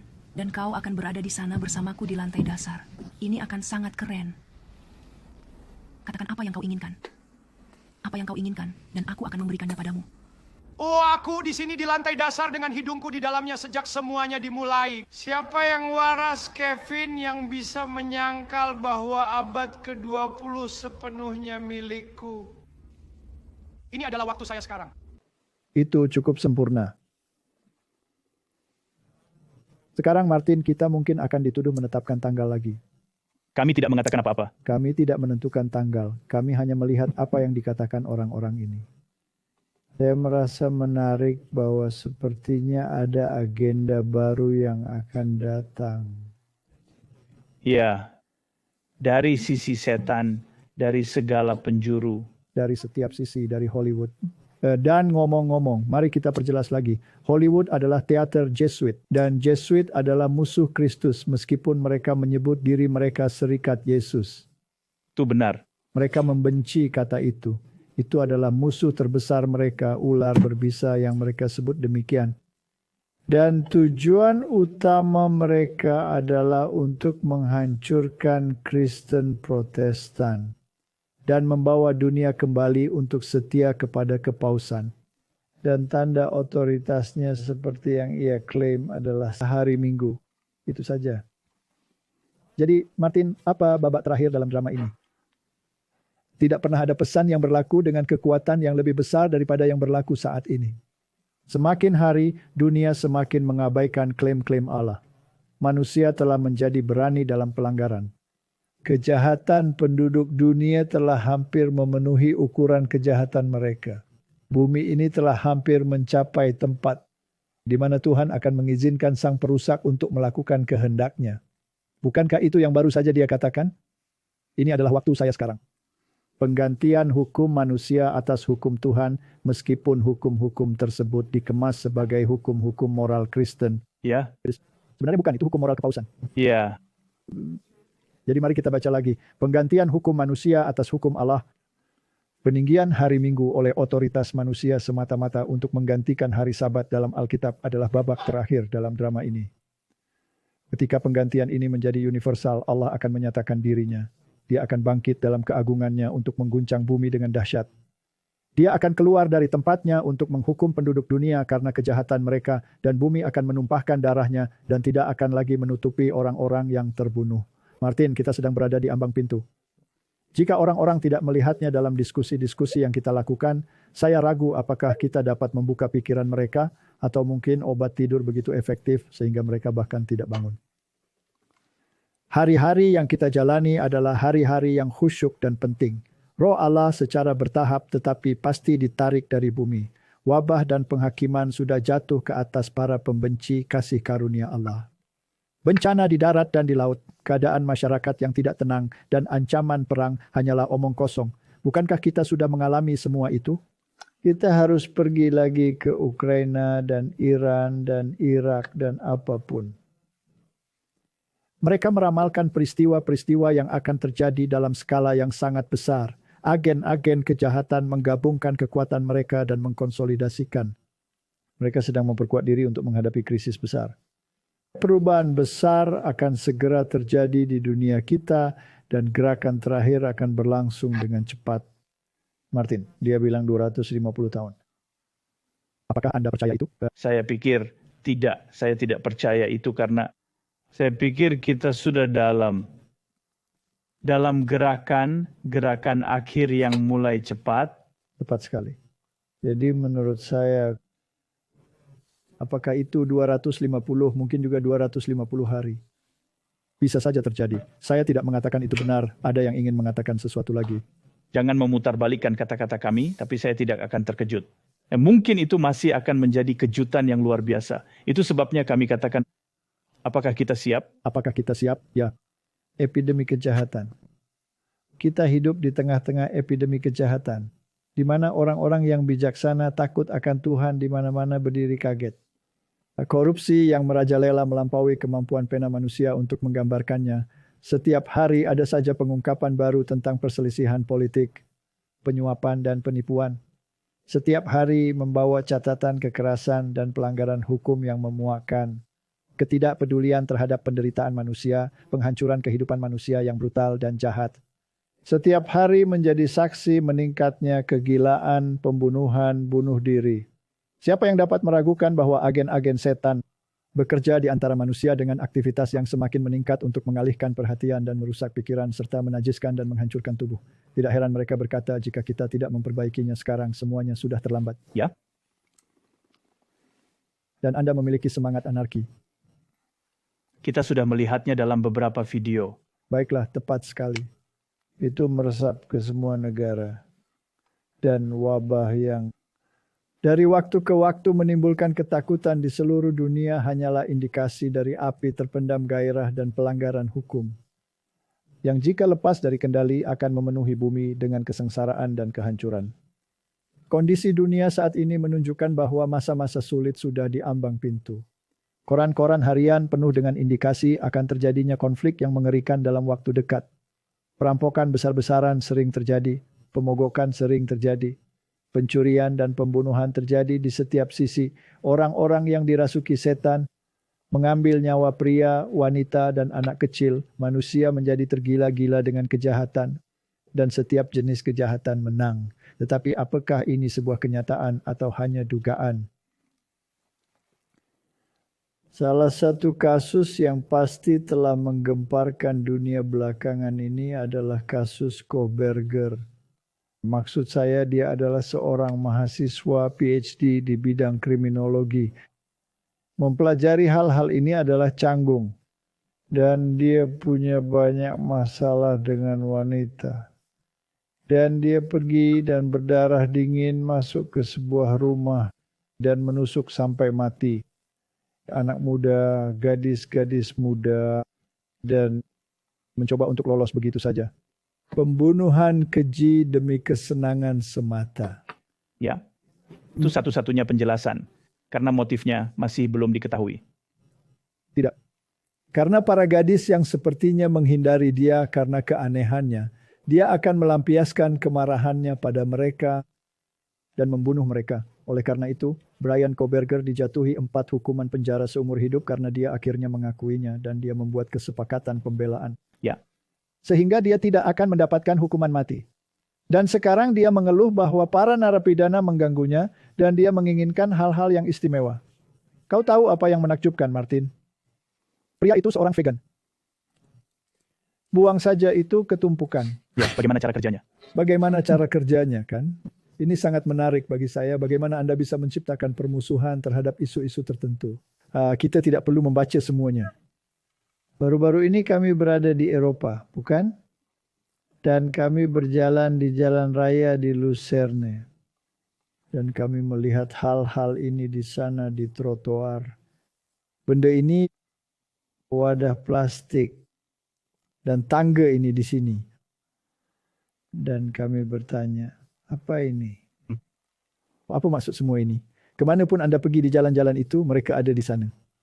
Dan orang-orang berjalan di sini. Dan Anda memiliki kios-kios kecil. Dan Anda bisa mendapatkan makanan ringan di sana. Dan setiap kali ada acara budaya di sini, di sekitar laut yang indah ini, orang-orang berjalan ke sana. Benda-benda apa ini?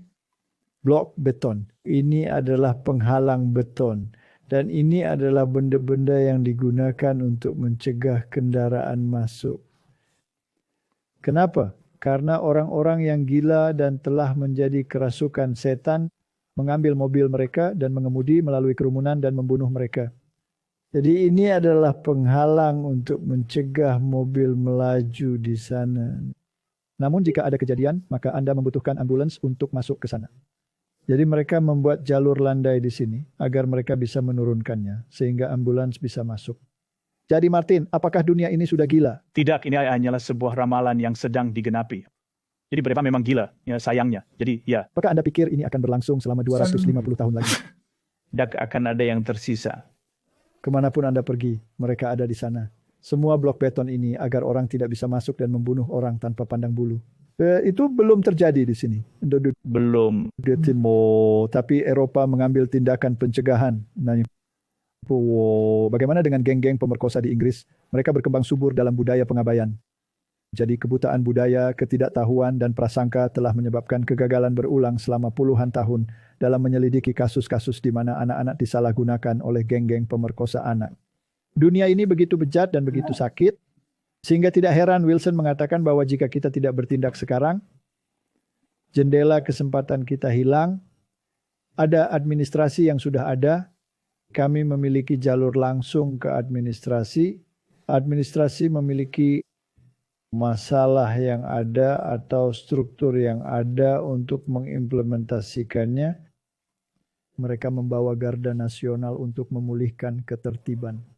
Sekarang ini murni ketertiban sipil. Ya.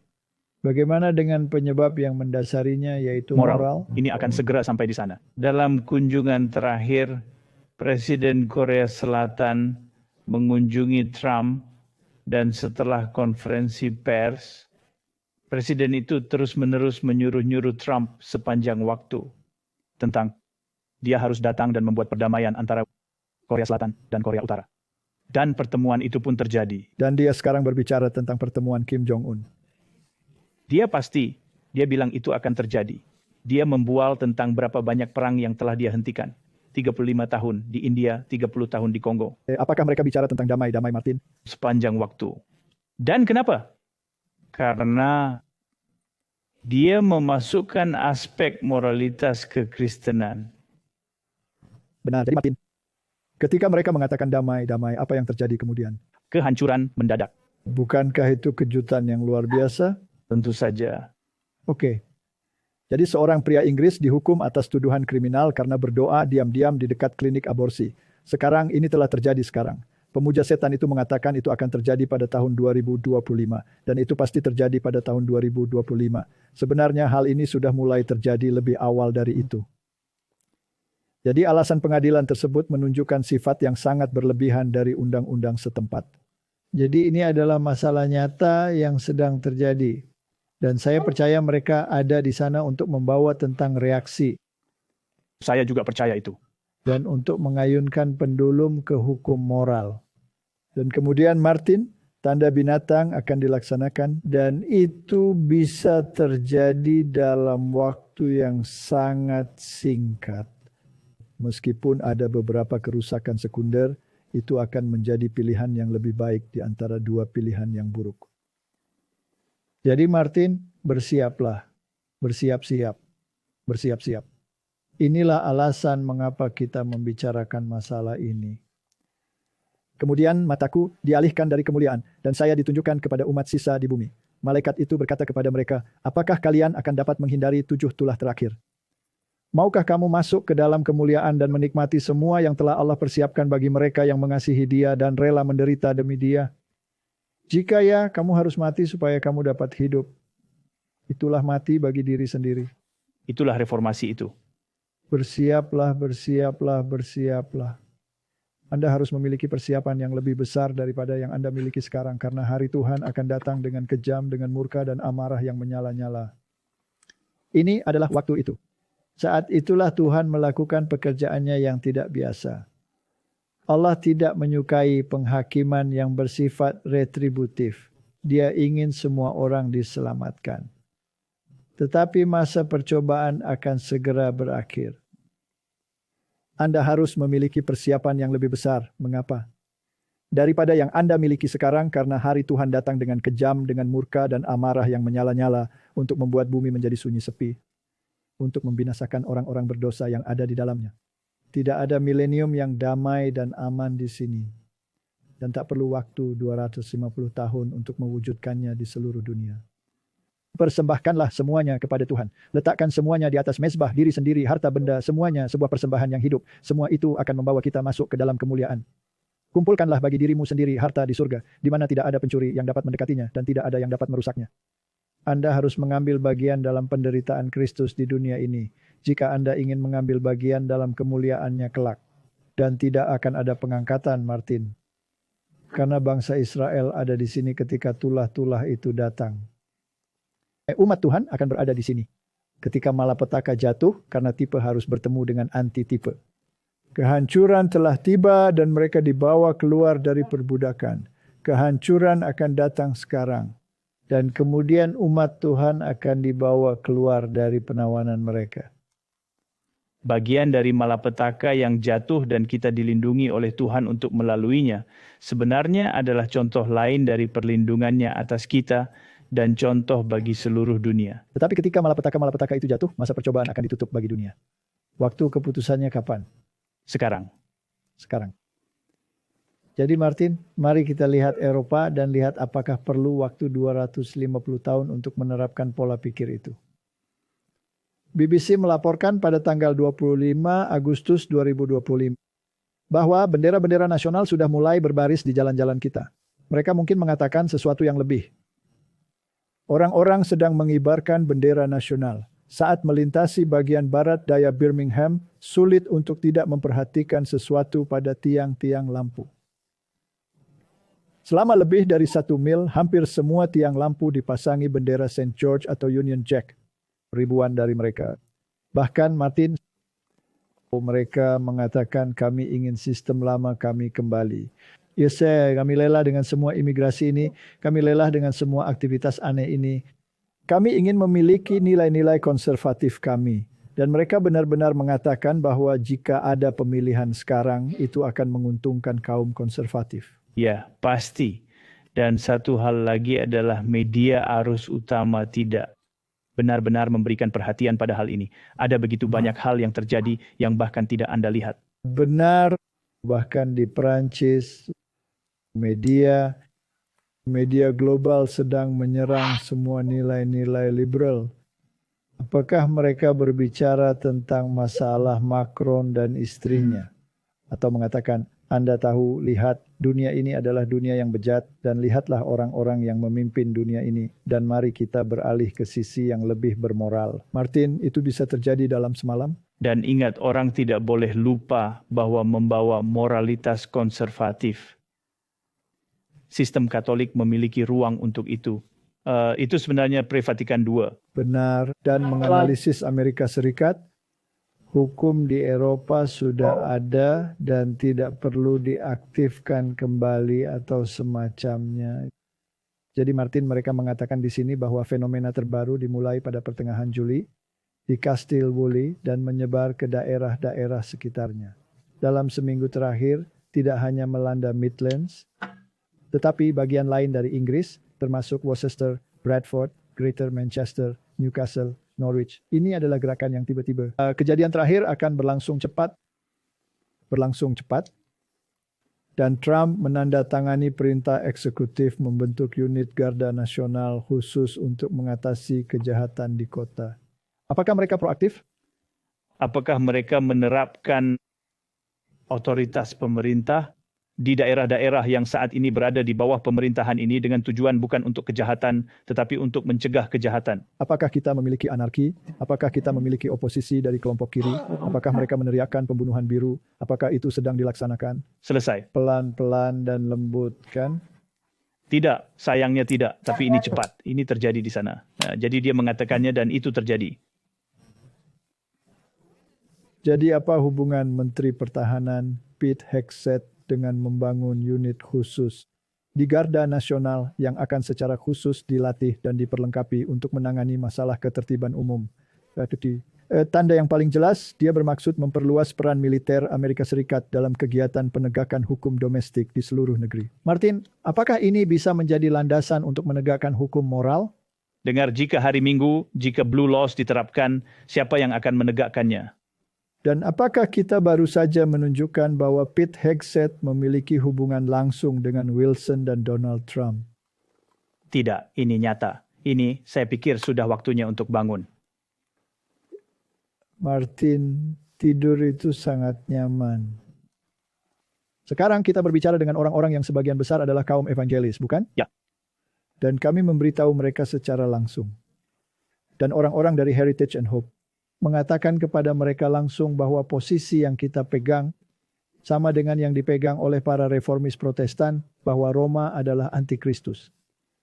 Tetapi di sini kita membaca bahwa umat Katolik menjadi kekuatan utama yang baru. Kami bahkan menyebutkannya. Ya. Kepada Douglas Wilson, kami berkata, administrasi dan segala sesuatu dijalankan oleh hal ini, dan dia berkata, dan kata-katanya adalah, tidak semua orang mungkin akan setuju dengannya tentang bagaimana hal ini harus dilaksanakan? Benar. Baiklah. Jadi Martin, inilah yang terjadi. Gereja Katolik semakin berfungsi sebagai gereja arus utama baru dalam politik Amerika, di mana pihak kiri, kanan, dan tengah berkumpul untuk menerima Yesus. Kepausan Leo adalah sebuah batu penjuru. Apakah yang dimaksud dengan batu penjuru? Bukankah ada penolakan terhadap batu penjuru pada zaman Yesus? Ya. Sepertinya ada penerimaan batu penjuru lain di sini. Ya. Seorang antikristus menggantikan Yesus Kristus. Dalam proses pematangan iman Katolik di Amerika, tokoh Katolik paling penting saat ini adalah seorang Amerika. Jadi secara alamiah, menjadi orang Amerika berarti menjadi Katolik. Bukankah itu menarik, Martin? Jadi Martin, ketika mereka mengatakan Annuit Captus Novus Ordo Seclorum, dari sekian banyak, mereka akan bersatu. Apakah mereka melakukannya? Batu nisan itu datang, saya pikir ada di atas piramida sekarang. Itu akan segera turun, dan itu adalah mata Lucifer.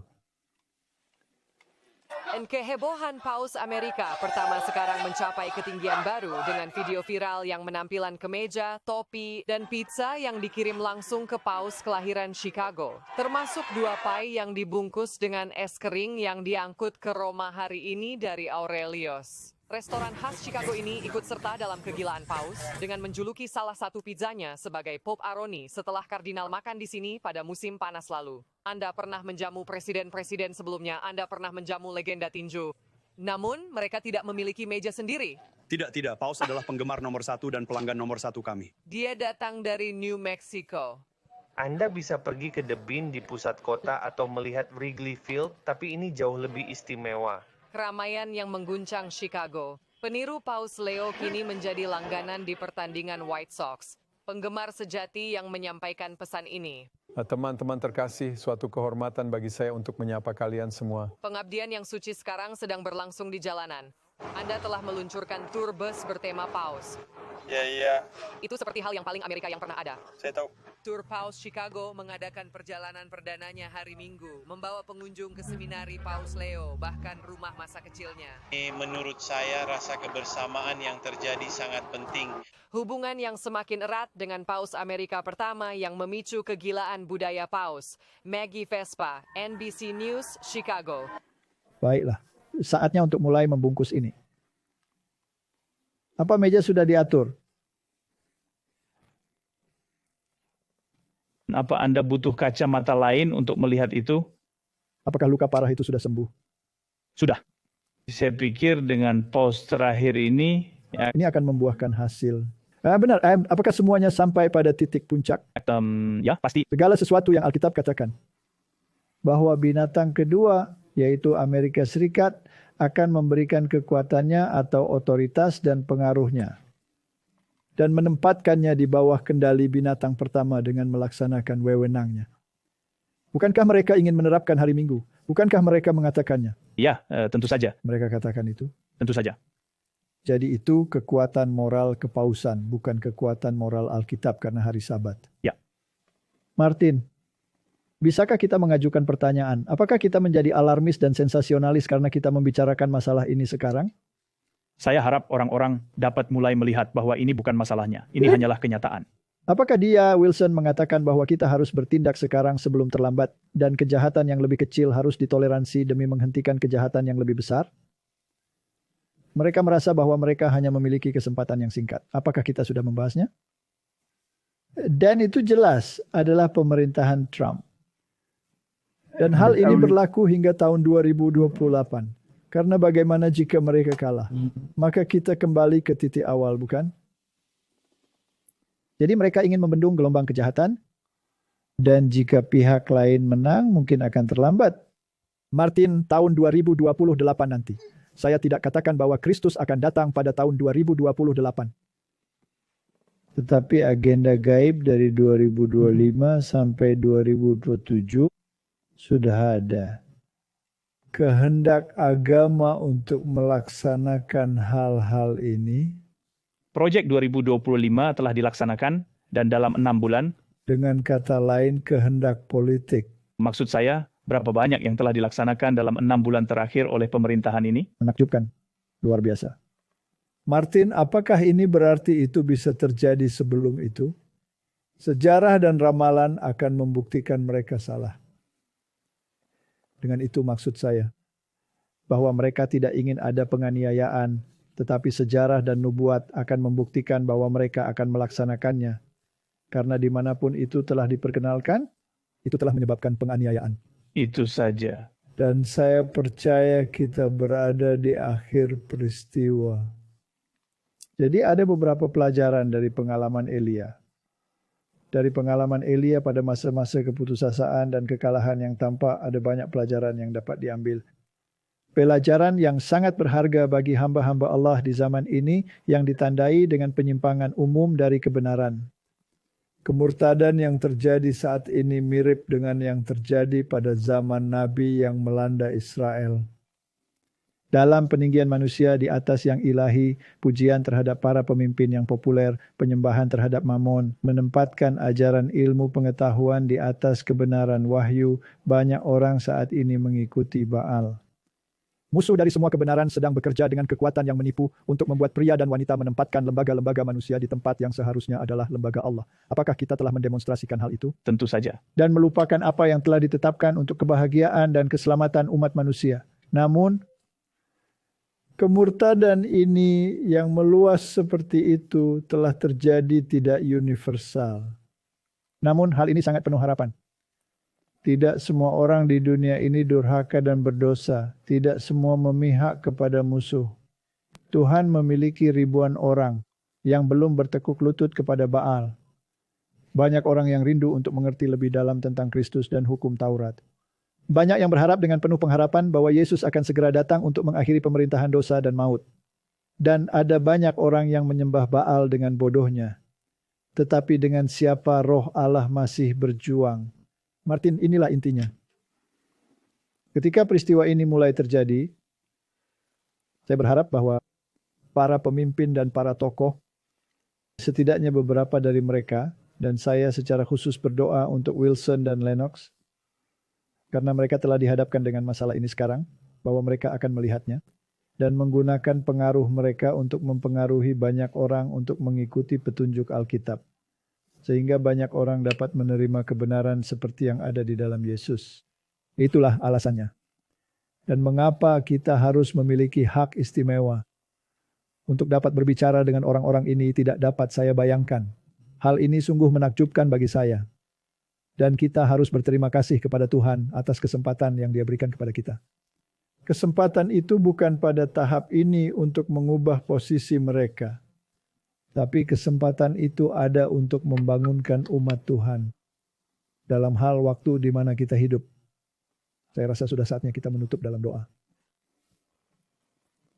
Bapa Surgawi, itu adalah dengan perasaan firasat bahwa saya percaya bahwa sebuah kejutan yang luar biasa sudah dekat. Dan gereja menurut Alkitab memiliki gadis-gadis yang tertidur. Dan Tuhan, jika mereka tidak bangun sebelum peristiwa ini, tetapi hanya bangun ketika teriakan keluar, mempelai laki-laki, telah datang, itu akan terlambat. Jadi saya berdoa agar mereka bangun sekarang. Dan bukan hanya mereka, tetapi mereka akan diberdayakan untuk memberitakan pesan dari malaikat ketiga dengan kuasa, sehingga seluruh dunia dapat diterangi dengan kemuliaannya. Ini adalah doa saya di dalam nama Yesus. Amin. Diproduksi oleh Clash of Minds. Menampilkan pembicara Walter Faith dan Martin Smith. Ucapan terima kasih yang tulus untuk dorongan semangat, doa-doa, dan sumbangan finansial melimpah. Untuk detail kontak,